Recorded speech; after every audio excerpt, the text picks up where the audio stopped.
When pianist and songwriter Tori Amos arrived on the pop scene in the early 90s, she made quite an impression. Critics compared her voice to Joni Mitchell and Kate Bush.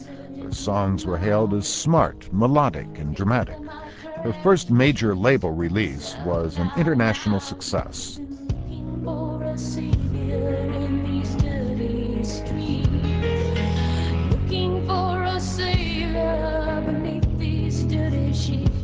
I've been raising up my hands, dropping another nail down.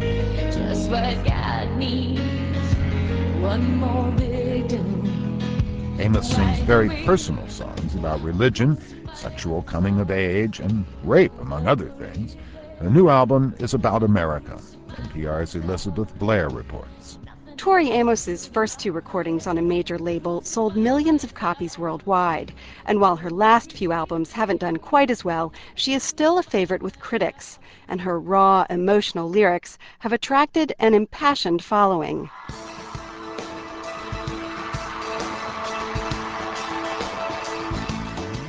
My name is Audrey Romano, and I run a Tori Amos fan site called HereInMyHead.com. HereInMyHead.com is one of more than 200 Tori Amos fan sites in dozens of countries around the world.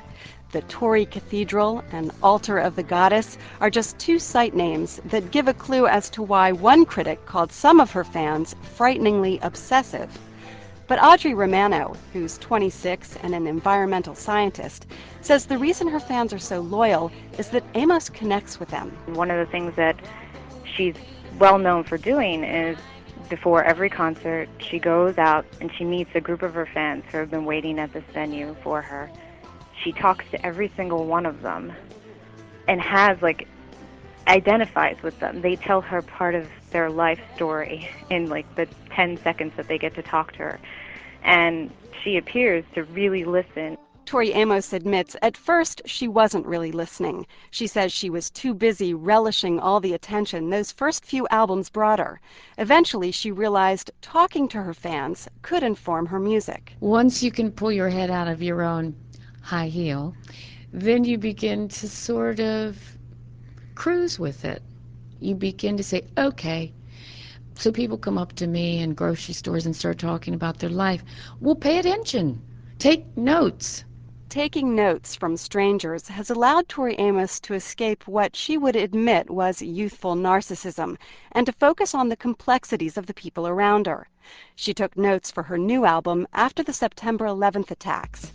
In the days that followed, she decided she wanted to make an album not about the event and its aftermath, but about America. It's a road trip story in which the heroine travels the country from coast to coast. On my way up north, up on the Ventura, I pulled back the hood, and I was talking to you, and I knew then it would be a lifelong thing, but I didn't know that we could break a silver lining. The album is called Scarlet's Walk. Scarlet is trying to find out more about America through her travels. Along the way, she meets a variety of characters, a wise old Native American woman, a Mexican immigrant, and a porn star named Amber Waves. From ballet class to a lap dance, straight to the video. I'm a poolside news. Was I here? Would be launching you. Tori Amos says she imagined the character Amber Waves as a metaphor for this country and its relationship to the rest of the world. She's America personified into our sweet porn star, who's made some choices that she's got to pay for now. She's chosen to maybe turn her back on some information. She's chosen to align herself with certain characters, and there are consequences to that. Every young man's bedroom, you gave it up. DVD, magazine, you gave it up. Private ride, a passage, you gave it up. To every boy's sweet dream. Tori Amos says her perspective on America is informed in part by living an ocean away in the English countryside with her husband and little girl. It gives her a kind of detachment and exposes her to different views of this country. But she also feels passionate about America and her deep roots here. She's part Cherokee, her father is a Methodist minister, and her early love of music started in her native North Carolina. There are family pictures of her sitting at the piano as a toddler. By age 11, she was enrolled at the Peabody Conservatory of Music. But signs of her rebelliousness were already present. She claims she was kicked out of Peabody for trying to convince them that John Lennon and Jimi Hendrix were the Mozarts of their day. But Amos says whenever she's about to go on tour, she goes back to all the things she learned at the conservatory. The way to practice, the way to prepare. It was very disciplined. And you can't do 6 shows a week, 2-hour shows without a discipline.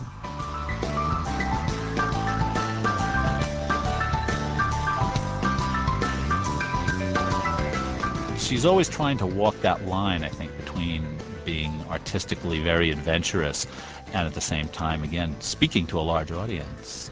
Will Hermes is senior editor of Spin magazine.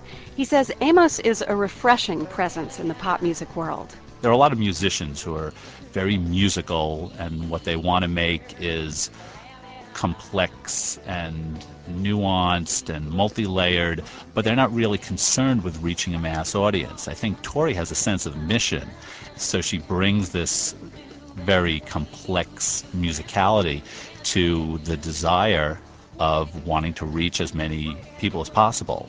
Her music hasn't always reached everyone. Some of her songs are hard to follow. Tori Amos says more than one record company executive has had trouble with her music. To defend her songwriting style, she's pointed to the work of classical composers. And they said, "What are you doing? This isn't structure." I said, "Based on what? You mean what's on the charts this week? No. But go listen to your Bar Talk CD that I'm going to give you." And they just look at me and say, "Bar what?"